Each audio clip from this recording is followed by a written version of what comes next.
I think it's probably better than the perception that we might have of it. There are some weird things that go on in there. I don't think that affects most people. Okay, let's start. أعوذ بالله من الشيطان الرجيم. بسم الله الرحمن الرحيم. الحمد لله رب العالمين. الصلاة والسلام على رسولنا محمد وعلى آله وأصحابه وأتباعه وسلم. السلام عليكم ورحمة الله. Welcome everyone. So we are starting the 22nd surah in Revelation order. I'll make a quick intro to our style since we have a newcomer. Welcome. So the way we are studying Quran for the past 1.5 years, I guess, we are going in the Revelation order. Like surahs in Quran are in a different order than the way that they were revealed. So we started with the first surah, like read in the name of God. Now we are at the 22nd surah, Surah Ikhlas, like Qul Huwallahu Ahad. And our methodology in general for studying the surahs is like my existence is constantly changing. Like I eat something, it becomes part of my body and whatnot. And I don't know what takes care of that. Meaning I am being taken care of by someone, very quickly jumping over the results. And this maker of me also made me in a way that like I have tons of questions. Like what is happening? Where did I come from? Where am I going to? What's the point, the whole point? What is the purpose? What is the message? Being given all those questions, of course, I am in need of an answer, such as like, I am made with an empty stomach, but there's also food outside. The one who made the stomach made the food outside so that I can feed this. So there's another stomach here with tons of questions. It needs to be fed as well. So my intellect requires answers as well. So I have all those questions unanswered. I'm not able to figure out most of their answers. So I am in need of the one who made me and made me with all those questions to give me the answers. I would ask him to give me that. And when giving that, he's partially giving those answers with the existence itself. For example, like for instance, if you go and hug your mother, what does that mean? You say, I love you, but without words. This is more of a tongue of disposition, we would say. Like the way you behave, you are conveying a message. So rain, for example, is implicitly through rain, the one who creates rain is saying that, look, I look after you. I know you are in need of water, and here I send you the water. This is why they say rain is mercy, because it's a manifestation of mercy. So in certain aspects, I can make sense of things like that, just by the tongue of disposition of things. But there are other problems, other questions that I have. For example, where am I going to? Like, where does this life lead to? Because it starts abruptly and ends abruptly, and I don't like that. I don't want to die and become nothing, right? So that sort of questions I am given, yet I'm not able to crack those questions. And thousands of years of history of philosophy is a testimony that people are searching for that answer by themselves, but human intellect by itself is not coming up with a conclusive or decisive conclusion. So I'm asking, oh, the one who made me, then give me those answers. And as we are now communicating through language, it looks like my maker made me in a way to understand best through language. And this is, again, his design. So I would expect him to talk to me. And this is where now revelation comes into the picture. So the scriptures, Quran, is where my creator is saying that this is my speech, or at least somebody came up and said that this is speech of your creator. And now I would say that, yes, I was expecting to receive such a speech because I was looking for answers. But let me see if this is my creator's speech. It might be that a person comes up with the words and claims that this is speech of your creator, right? I will need to distinguish. How do I know that this speech is not Kerem's speech, but my creator's speech. How do I distinguish that, right? So that speech, if it's my creator's speech, has to be aligned with, in perfect alignment with, the existence out there. Because this is his actions and this is his speech. His word should match his actions. So this is how we will be reading, and we are trying to read Revelation. Revelation will come up and tell me some truth about the existence. I will go and check, does it really match? If it's matching, then I can rely on that. Our example for this one is Atik comes and says, art museum is in this address, tells us an address. Maybe he's lying. How do I know? I mean, he says, well, I'm working for the city, and takes out the badge for the city and says, I know everywhere. Okay, but maybe the badge is made up. So how can I make sure? One way is, there could be multiple ways, but the most secure way is, let me go and see if art museum is really there. I go there, if I see art museum, I came to the address, I said that, yeah, this guy tell the truth. Actually, this was the address of art museum. So this is why, as we will read those verses, we will say that the speaker here is not a person that lived and died 14 centuries ago. The speaker here is my creator, who is creating me right now, beyond space and time. So he is alive in the sense of the word. So it must be that whatever is being said in here should be confirmable, verifiable by me. Because my creator is speaking to me. So in a sense, even I can take it as metaphorically speaking.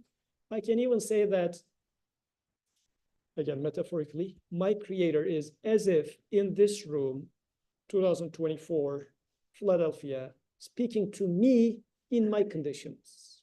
Meaning, I have 2 kids, I'm working in a certain university, I have this coming from this background, I have these dreams and whatnot. My creator, within my circumstances, specifically talking to me. This would be my expectation from the revelation. What does it say to me here and now? And it should be confirmable, meaning I should be able to bear witness to what it is saying. So this generally, in a nutshell, in a 5 minutes short intro, is how we are trying to approach the revelation. Of course, I just gave you the conclusions that we had, but of course we should say, well, how do I know that there exists a creator? How do I know that I am being created by him? How do I know that revelation is necessary and whatnot? So these are all independent discussions that need to take place. But in a nutshell, this is our very quick intro. Wa alaikum assalam, Sister Umar Latifa. Welcome. Okay. So let's start, inshallah, with Surah Al-Ikhlas. So let's read the whole surah with its very brief translation. Qul huwa Allahu ahad. Say he is Allah, ahad. One and only. Ahad means one and only in a brief translation, but we will talk a lot about what ahad means. Allahu samad. Allah the samad. Eternally besought of all. This is a brief translation of samad, but again, we'll get into that. Lam yalid wa lam yulad. He begets not, nor is he begotten. He was not given birth, nor does he give birth to anybody else, would be, I guess, a very poor translation. وَلَمْ يَكُنْ لَهُ كُفُوًا أَحَدٌ. And there is none comparable unto him. This is the surah, just 4 verses, and it's a single line in Quran, like in Mus'haf, single line, I believe. Or do they make it 2 lines? Single line, 2 lines. I guess surah, maybe Kawthar might be 1 line. Anyways, it's one of the shortest surahs. Kawthar has 3 verses, this has 4 verses, right? So before I get into the verses itself, at the beginning of classical tafasir interpretations, they come up with the importance of that surah. And they refer to many hadith like that. I just pulled up one of them. Once Prophet ﷺ said to his companions, is it difficult for any of you to recite 1/3 of the Quran in one night? This suggestion was difficult for them, for the companions. So they said, who among us has the power to do so? O Allah's messenger. We cannot do that. How can we do that? And Allah's messenger replied, Allah, the one, the self-sufficient master whom all creatures need, like Qul huwallahu ahad, Allahu samad, is just reciting the first few verses. Surah Al-Ikhlas is equal to 1/3 of the Quran. This is what the Prophet is saying about this surah. And of course, what does this mean that this surah, just 4 verses, is 1/3 of the Quran? Because Quran is this like 600-page book, more than 6,000 verses.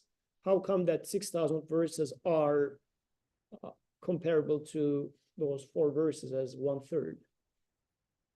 And there are many interpretations on that, but one that seemed well resonating with me was there are 3 major, if you would like to cluster verses together, there are 3 major concerns that the Quran is especially picking up on. One is Tawheed, oneness of the Creator. The other one is prophethood. And the third one is Akhirah, resurrection. So this surah is so clear of a, like from beginning to end, it's really summarizing what Tawheed means. So 1/3 of Quran is being summarized in those 4 verses. The rest of the Quran is going to detail that, how we can understand what Tawheed is. But this surah, with those, if we count how many words in there, just a few words, is really telling us the gist of Tawheed. So existence and oneness of the Creator. So, inshallah, today let's study this verse. Qul huwallahu ahad. Say, He is Allah, the one, ahad. Okay? So, I'm going to ask a few questions in here. Of course, it shouldn't be that, oh, since God says so, it must be so. Then it becomes a circular argument like, who is God? How many gods are there? Oh, God says he is only one, so therefore he must be one, end of the story. But this is what I'm trying to understand in the first place, right? So I should be able to say somehow from the existence, I should come up with answers for myself, justification for myself to say that God is one. But let me first pose my questions here. So this, interestingly, let's just focus on the verse itself here. It starts with Qul huwa. Say He is Allah the One. Like this sounds a little, wa alaikum assalam. Alhamdulillah, welcome. No jinns today. So when I say to, let's say, Atik, yes, say she is Jennifer, the hardworking, what would you say? She is. She must be. Like out of the blue, where did this she come from? Like as if we were talking about or thinking about someone, and then, and then when I start the conversation, as if you would immediately know what I'm talking about, right? Like for instance, if everyone in here is aware of a crime, and then Arsalan steps in and says, he is the president of Penn. And everybody then knows what he is referring to. Nobody says, what are you talking about? What he are you talking about? He comes and says, he is John, the president. Right? He gives us a proper name for which we didn't know before. But in the first place, we should be having a notion of a he before we come to the idea of who he is and what he is and whatnot. How about this notion of he? What do you think? I mean, of course, it has nothing to do with gender, he or she here, but what is this notion of he-ness here? Does people or do humans have such a notion? When Quran starts the conversation like that, wouldn't you ask, what are you talking about? Does that assume the answer, does the answer assume that the question that we have is he many? Is that? Even, I'm not even going to do Allahu Ahadun part, just Kul Huwa part. I am only focusing on Kul Huwa. Say he. That's the part. So even before saying anything else, Kul Huwa, what Huwa? Yeah. Maybe, I don't know if this is right, but if you're questioning yourself and then you reach to a conclusion, that is what the he is referring to. Say it again. If I'm questioning myself.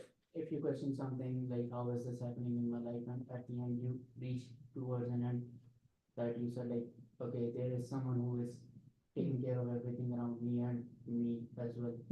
So maybe that is what this he is referring to. Yeah. So I must have a notion of someone, something that is doing something. Let's be very vague with those somethings. But it's so much so important for me that when somebody mentions, oh, he, I know what it is referring to. So as a human, then I should ask myself, because for this surah to make sense to me, I should really have a sense of this, someone doing something. Someone must exist who does things, who takes care of things. I don't know who it is, what it is, but I know there must exist someone as such. I have question marks about him. Is he many? Is he like this? Is he like that? Maybe it's multiple laws of nature. Maybe it is just the causes generating or creating the effects. But there's a notion of someone or something other than myself who is acting, who is taking care of things.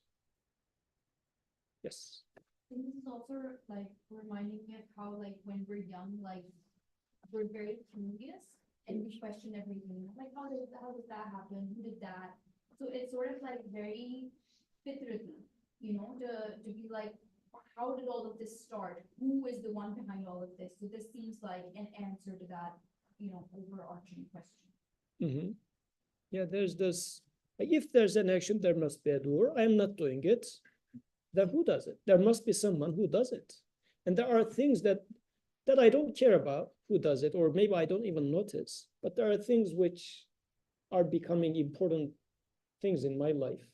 Let's assume you're trying to get into a job and it's always being blocked somehow. And you start thinking that there's something fishy going on in here. It's, it cannot be coincidence. Who is behind the scenes? I have that question. Let's say someone comes and says, oh, he is that person, that committee member, you know, behind you who is plotting against you. If somebody comes and just mentions the name, since the question is already clouding my mind, when the name comes, now it makes sense, becomes my response, right? Because it's an important part of my day and sleepless nights and whatnot. I'm trying to see where this person is. If I find, I know what I'm going to do. So once the name comes immediately, I go there. I don't try to reinterpret it for anything else, right? So Kul Huwa, when I hear this, actually, I should go back and check to myself. Am I searching for a Huwa? So if we think about it, even all our, let's say, scientific endeavor is searching for something or someone who does what is being done in front of us. Because we know action is being done. But what makes this action is the question, right? Let's say a person has COVID. So what caused this? And then the person goes to the laboratory, tries to figure out what caused it, because COVID was not there before. Now it is there. So we are trying to find what caused it. So let me sit here. What caused it? What made it? So hence, when Huwa comes, I'm questioning myself. Oh yes, I did have multiple aspects of this thing, or he, or I mean, whatever, who is acting, and what follows is talking about that. But even this intro is saying that what you're looking for is one. It's not multiple. This is why Surah Al-Ikhlas starts by saying it's not ul hum, for example. They are such and such. He's not entering as such, but it says, yes, what you're looking for, I'm going to start talking about it, but it is one.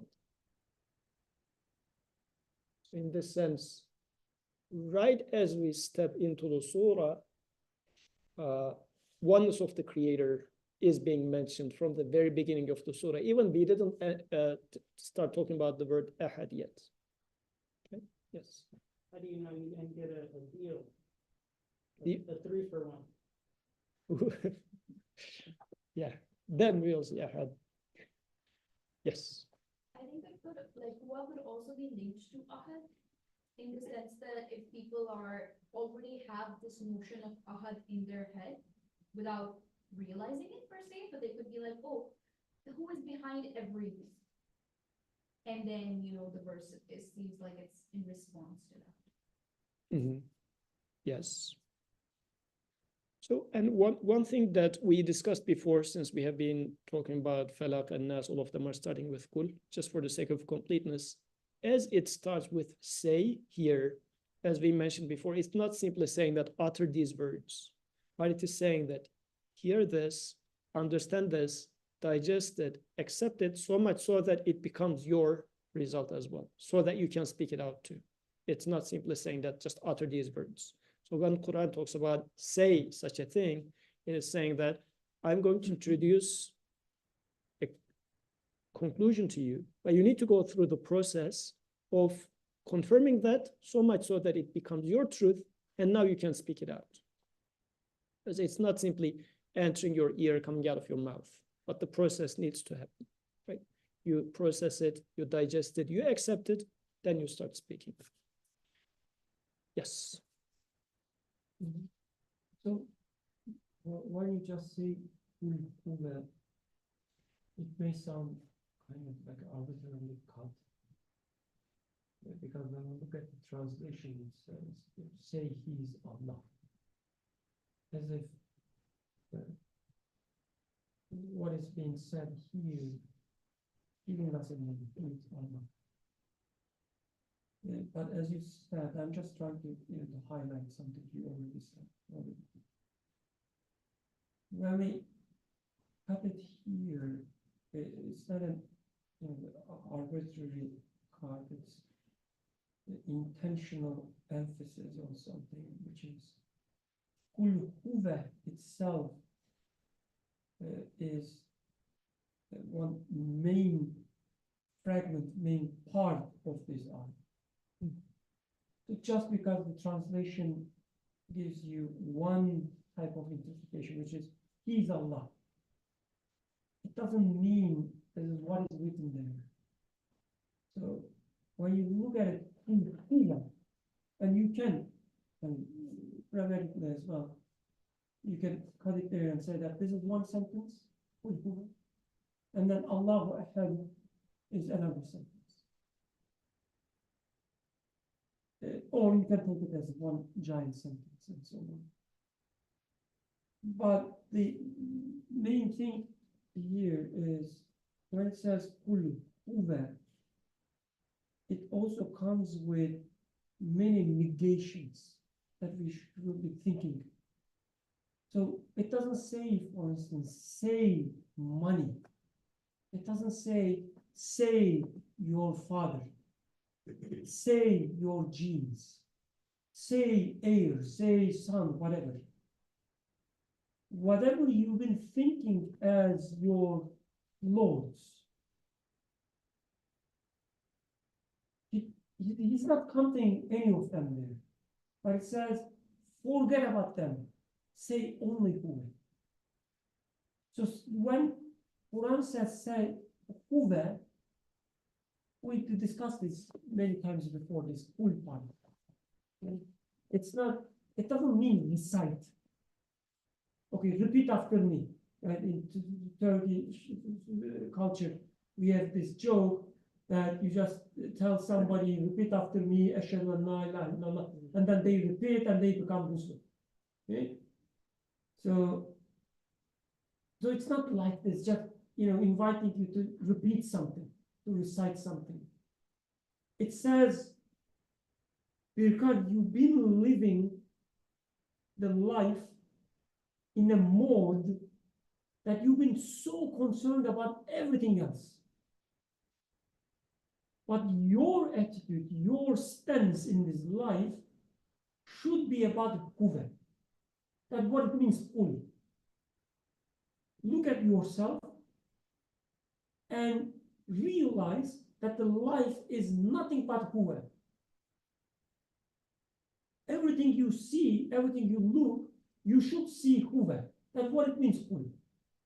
But genes also have something.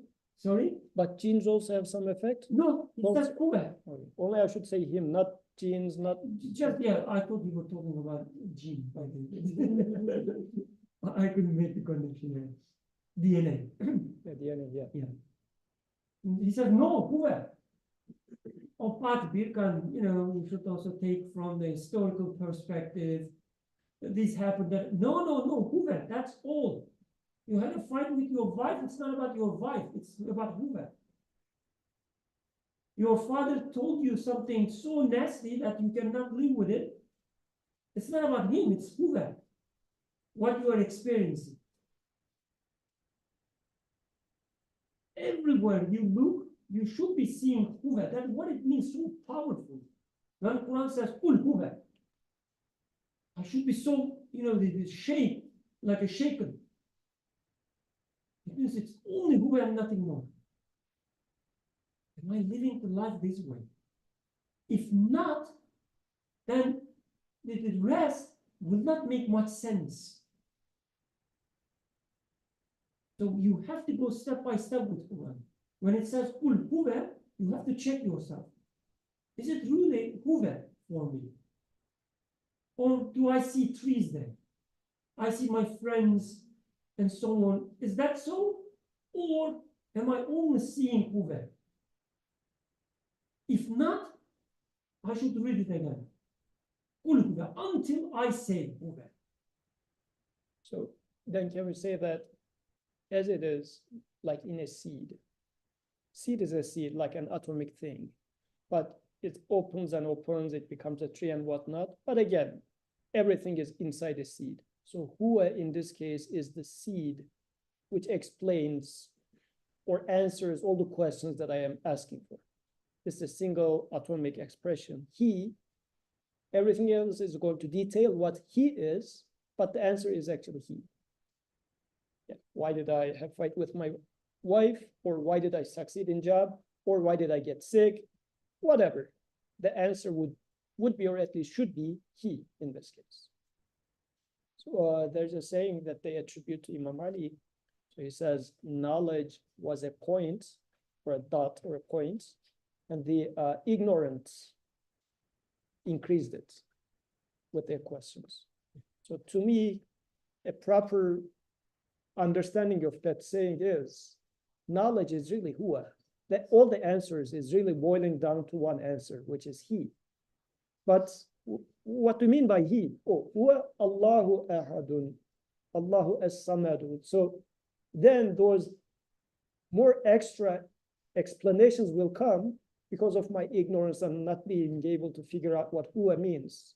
But eventually the whole answer is Huwa. In the sense, if you think about it, Huwa is really including all those answers in it. But we are human, so we will need more explanation. This is why Quran, knowing our multifaceted needs, details the answer. But really, Huwa would be a sufficient answer for all our questions.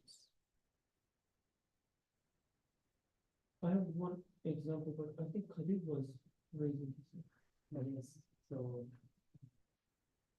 it's like interesting what you were saying about Hua, and I just wanted you to make a clarification on it. Like, are you saying that everything that is present is Hua, or like the meaning that we, or the understanding that we get? Because like, I couldn't understand the difference, or is there no difference at all? Like, everything in this, like how you explained it, and what I understood is like, everything in this existence is Hua.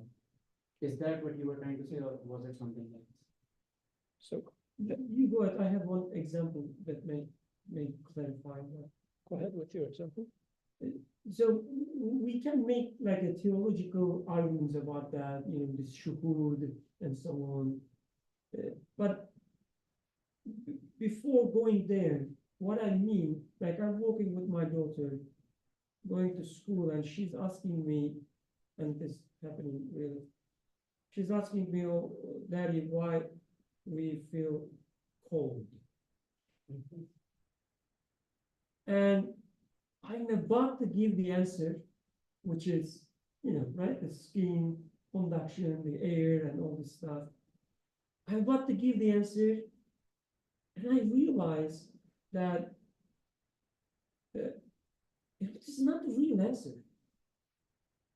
Like I can describe what's happening around, you know, feeling cold, but considering the fact that she will get older and then die, everything I say about, you know, our skins, the senses, the air, and so on, is just empty talk. She will not use any of these when she dies. And then, you know, I realized that the real answer, actually, that maybe the proper question was, Daddy, I mean, I don't expect her to ask it that way. I should be interpreting in my head.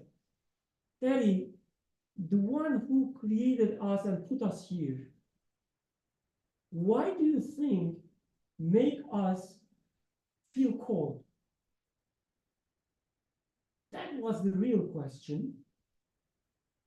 And that should have been my first, you know, the reaction, the answer to this question. But for me, it took like a few seconds. I was about to give the empty talk. I mean, if I was designing a cloth, for instance, maybe this empty talk would be not that much empty. But with my daughter, that I'm the most, you know, the person who she can rely most, this is the empty talk. And it took me a few seconds to realize that. And then when I realized that, I said, it's about him, not about my skin or, you know, the air and so on and so forth. It's about Huda. And I tried to give the answer to that question instead. So that's what I mean. Everything is about Huda, nothing more. Because for that a few seconds, Quran was telling me as if, cool your skin. And then I realized, no, Quran didn't say this. Quran said, cool Huda.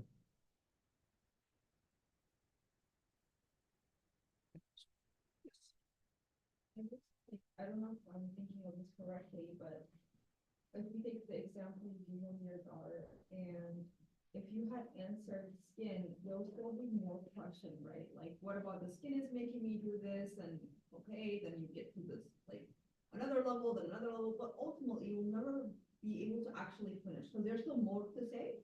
And then you'll get to a point where you can't really answer it. You're like, well, I don't know about this, like, I'm kind of stuck here. But I feel like if the first vote is Hua, then she's like, he, who is he, then you can finish. So you can just say he who's one. So like, I thought maybe like one is actually a very definite answer, and the other one, you have to keep answering, and ultimately you'll get to a stuck point if you don't believe that there is one. So like, you're still searching for what's gonna make that little thing that you've gotten to. So I feel like maybe that the clear definition I'm seeing between, I guess like the difference I'm seeing between saying skin versus Hua. And actually, that's a very good point. Within this surah, it will come to a point that actually there is no point of going from skin to anything else either. When it starts talking about lam yalid wa lam yulad, like he doesn't give birth to anything, nor is he given birth, like going in this direction of, oh, this, that, this, of a, this causes this sort of a chain is meaningless, is simply being cut off by simply a verse saying that lam yalid wa lam yulad. So there's no point of going in this direction. Because even one step above and below, you cannot explain any sort of a relationship between them. So it's a meaningless talk right at the beginning. It's not that, oh, we came all the way to here with convincing answers, but we cannot go beyond that. No, in the first place, from your skin right to the coldness and whatever, the interaction in there, even you don't have an answer in there, you don't need to go any further.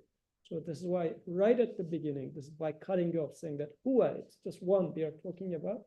That's all the answer. Of course, we are still looking at it from a more of a linguistic yet results perspective that we reached so far. But we also need to say, is it so? A few sentences just for what Qadir was saying in the light of Birkan's example. Your question in the first place was, you observe things happening. There's no God, no nothing for you initially, right? I mean, you are sensing yourself, your existence, and you sense the change around you. So like there was a seed, now it's sprouting, like the seed rot and sprout of a plant is there. And there's a change. You're looking for a doer here. You're not saying what this is, what that is, but you're saying that I am looking for a doer. Somebody is doing that. This is your question. So you're looking for, and when you say huwa, you're referring to the one who is doing this. So I witness, as Birkan was referring to the word witnessing, I witness a change. So all I witness is his actions. This becomes your conclusion, rather than saying that, oh, this is God, that is God, because, I mean, this is seed, this is sprout, as much as I understand what they are. But what I don't know is what makes them, what makes the change. So the answer is about the changer, not the things themselves. Okay.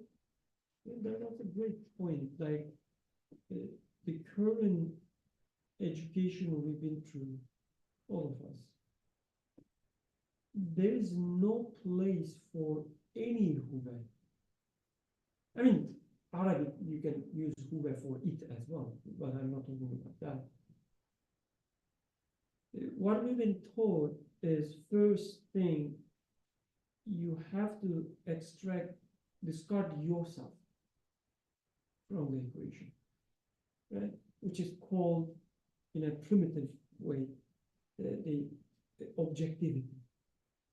You have to be objective, meaning you have to get rid of all your feelings, all your ideas, and so on from the equation, remove them, and study the universe as it is. That's what being told. Even when I say it that way, it sounds probably attractive. So many of us studying universe as it is. So there's no place for, ana or anta, like, let's say, huwa, someone, the person. Let alone, as Yusuf said, any place for who is behind all of these. There is no place for those two. So we have to, see this very clearly. Otherwise, it will be really, really hard to understand this insistence of huwa in Quran. Because we don't use huwa when we try to understand something. We only see things. What happens to this, how it moves, how it jumps, how it gets, heated, how it multiplies, and so on and so forth. But even when something multiplies, there is no like a living thing there. It's just numbers. There was a one cell, and then now there are two cells. When you read the textbook, this is what you see there. It's not that there was a cell and then this living organism somehow, the multiply became 2 and so on and so forth. It's not about the life of this cell. It's about the numbers. One cell and then it is 2 cells. And then there's a mechanism between the 2. There's no Huve anywhere. When you try to mention Huve, you are blamed to be anthropomorphizing things. And Quran says you have to realize there is always a Huve in the equation. Who is doing this? Who pushed it? Who moved it? Even from your perspective, how did you feel about that? These are the questions that you have to be inserting in every experience you have. And we take it serious when, for example,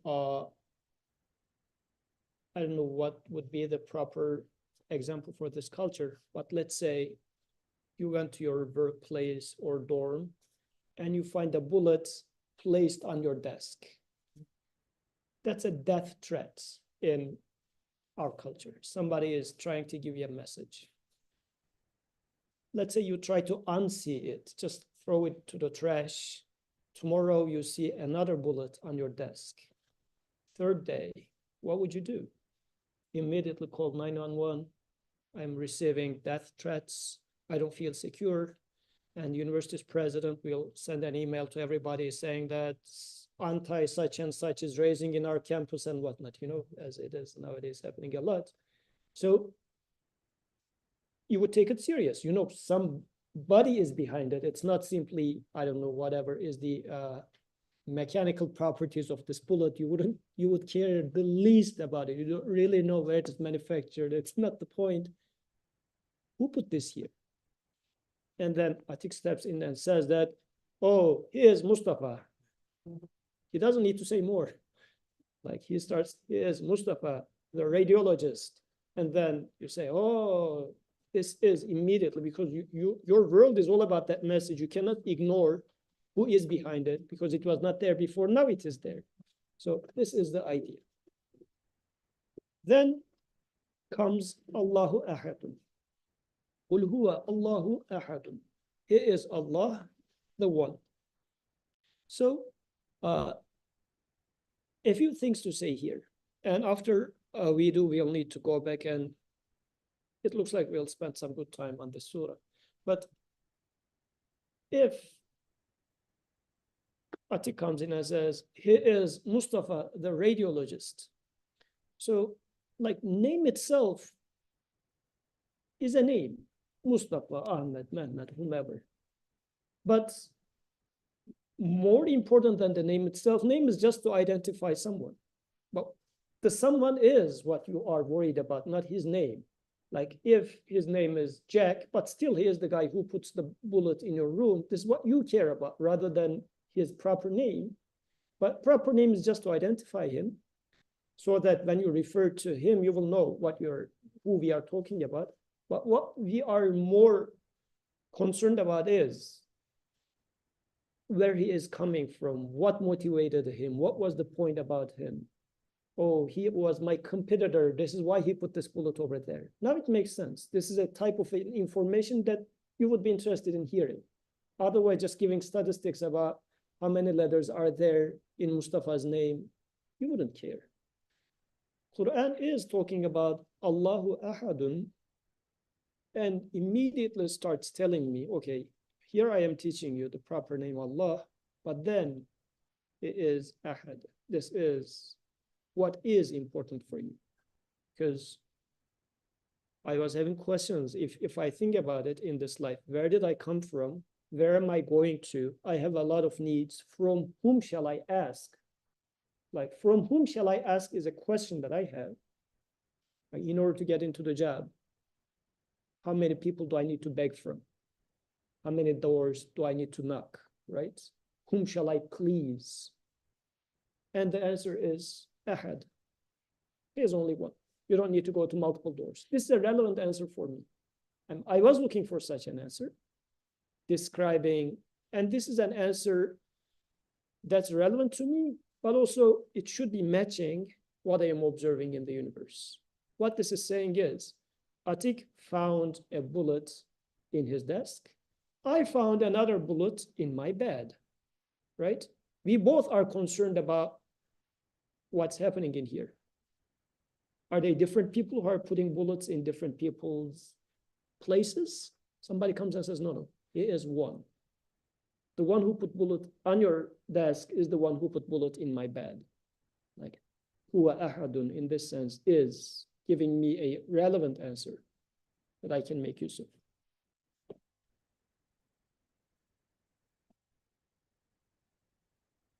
And here are a bunch of questions that I have. And in our remaining time, let's talk about that. We have 15 minutes.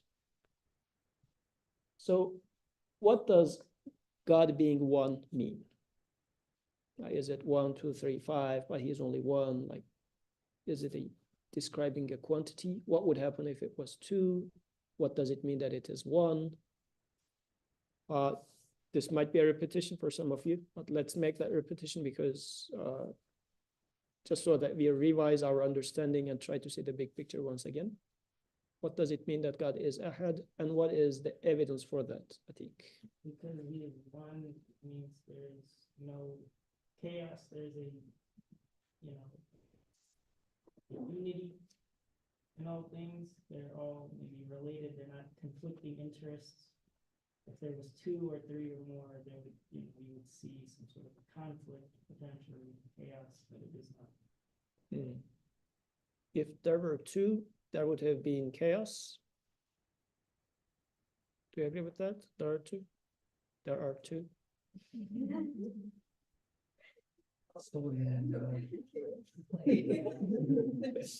I apologize.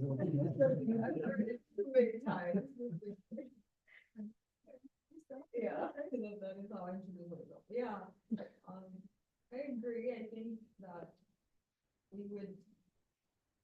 I agree, and I think cohesion needs to be like defined within a context. I always have to remind myself like what I think as chaos might not be chaos, but I have to think about what chaos means and what I perceive as chaos. You know what would come right after here, right? Well, there are 2 gods, but they're perfectly getting well with each other, getting well with each other, right? So we'll get to that with you because your name is there are 2, but let's continue with here first, and then I saw another hand over there. Khadij. So one important thing is like, so for one it is like, it is who, that is like, so if there is something happening that is not based on like, for example, cause or effect, you said that everything is happening at the same time and there is only one creator that is like handling all of this. How I would term it is like, for example, if how we started it in like, if there is a particle and if you say that it is autonomous, then anything that like says it is autonomous, it should be able to create things on itself and everything like that. So one aspect is that, and the other aspect that we have mainly discussed is that like, it's like the prayer and like you would have to appeal to 2 different people, and we have like given different examples for that as well. If you have 2 bosses, then like you have to do different types of work, and then it makes it like more and more difficult. So those are the 2 concepts that. Okay. So then still you are adding fuel on top of there are 2's question. What if those 2 bosses are getting well with each other? But we'll be sending all the questions to you at the end. So this reminds me of the historical context of the surah, and from what I read, I understood that people were asking the prophet about God's ancestry. And I think that's also something that we are sort of obsessed with, but also not just obsessed with. Again, I also think that's a very fundamental question that you have like from a very young age. Like I had it, who created God? And it's like, well, nobody, and it's that answer doesn't satisfy you because like you want to know like what the start of everything is. You can't imagine something not having a creator. And I think in light of the whole whole surah, I think it's very much about being like, this is the only thing that you should concern yourself with. Hmm. So even in the light of those questions like genealogy of Allah, like ancestry, just forget all of that. The one, Allah, is the only thing that you should be concerned with. Mhm. And I think the rest of the surah also like follows this pattern, you know. He is the sustainer, doesn't have any kids, none like him. So, you know, like, that's something. Very good. Adding further fuel. So God created everything. Who created God? We'll get there. Yes. Also kind of thinking about the historical context, like it was a time when people had all these other different things that they were worshiping, and naturally they would be curious, like, you're telling me to abandon all these other things for just one God. And I guess for me, in like today, it's kind of it's very relevant because it's like, oh, you're telling me, as someone who's like interested in science and stuff, you're telling me to abandon gravity, you're telling me to abandon all these like laws that we study in so much depth in school in favor of saying God is one. So for example, telling me to abandon, like, it's the electricity that like turns on the lights in this room. So I think I still kind of struggle with that too, because because as we were discussing, I was imagining like, I'm not gonna go into like a lab meeting or something, present my project and say, it's God doing all of these like things at this point. So maybe that's just a problem with me, but I guess I wanted to comment on like maybe how it's something that like saying it is still something that like I struggle with. Yeah, of course. Sarah's atheist friend is still there. Actually, yeah, my atheist friend was also like making a comment, like if we say God is the answer to everything, then what is the point of studying the natural world and like studying the new world? Yeah, very good questions. So hand no, you don't want to add more fuel? Oh. We all failed the Friday discussion. Yeah, so it's good that we are revisiting it just so that we realize Friday discussions are just for fruits. And yes, I guess like, I know this gets mentioned a lot, but actually my biggest struggle is the fact that like, is it wrong to question? Because like I'm hearing it's like, just say, and I'm like, well, I don't think I've ever just accepted something. So like, because what I'm hearing, I guess as people commented, is like, yeah, forget everything for this thing. But I'm like, well, shouldn't you give me a reason why I should forget? Like I still am not getting the reason aspect. I think as I hear people's comment, versus other times it usually gets the reason, but not today, apparently. So This yes. Okay, let's continue. part I remember was Friday. So so what we discussed about like why God is one, I think, or like how to prove or why do we believe God is one, I think the main answer in like Lucy's books we discussed was like that there's a stamp of unity, or the stamp that there's only one source in everything you see in this room.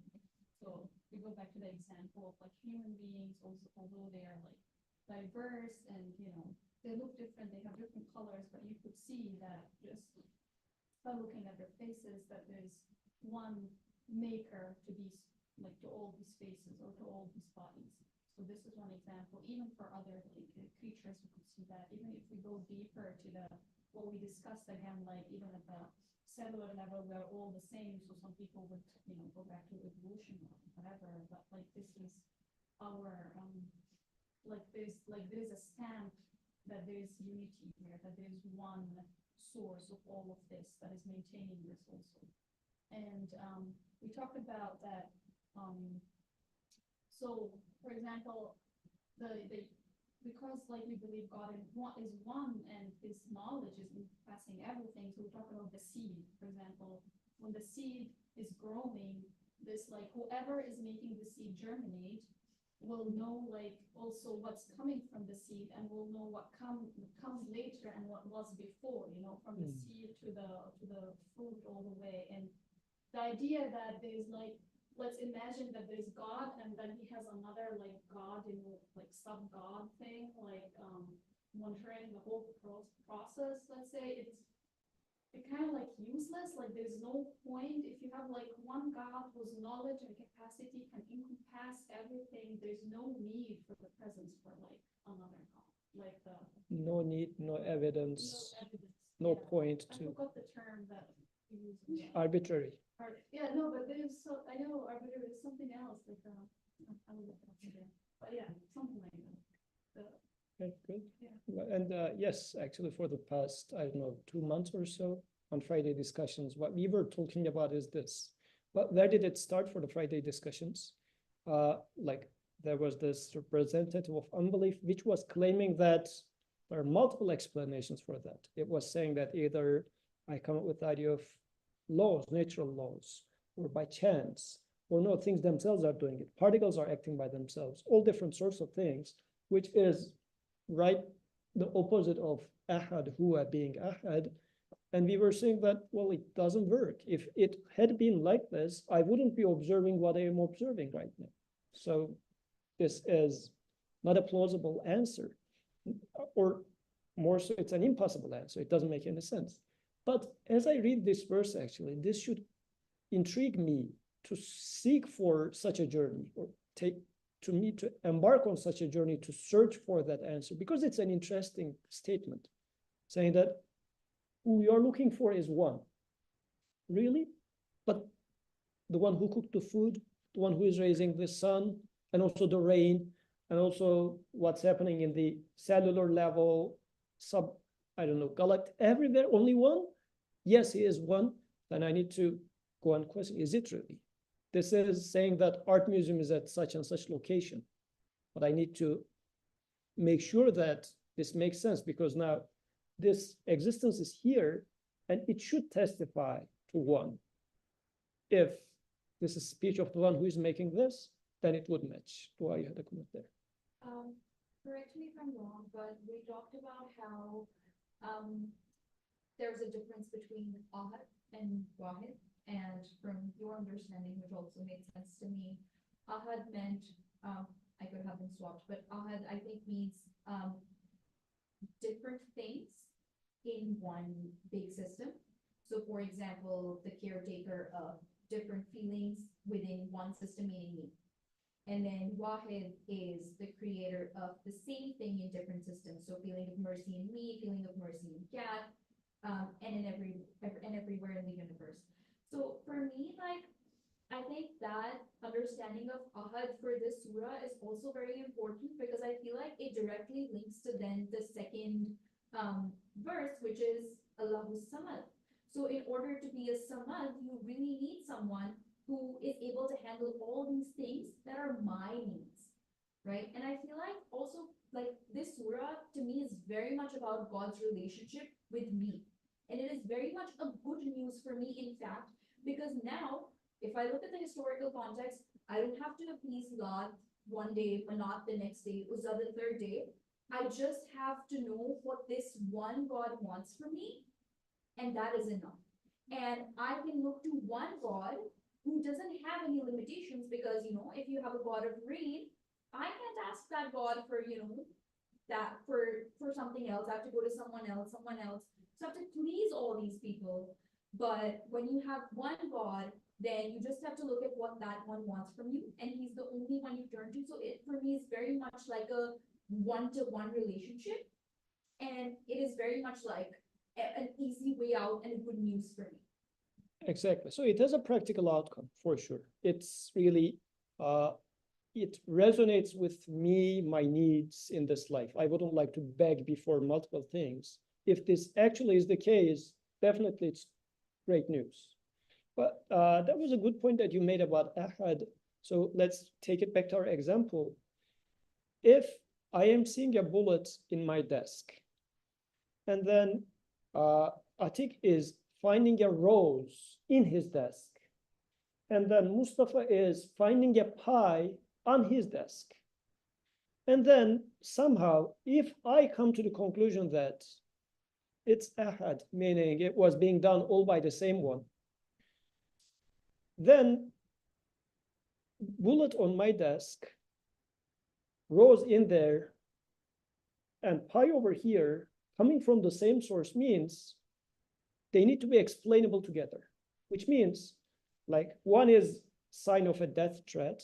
I mean, it's not the best example, but another one is the example of a love story. A third one is the example of a caretaker, somebody who cares about that person, put the pi over there.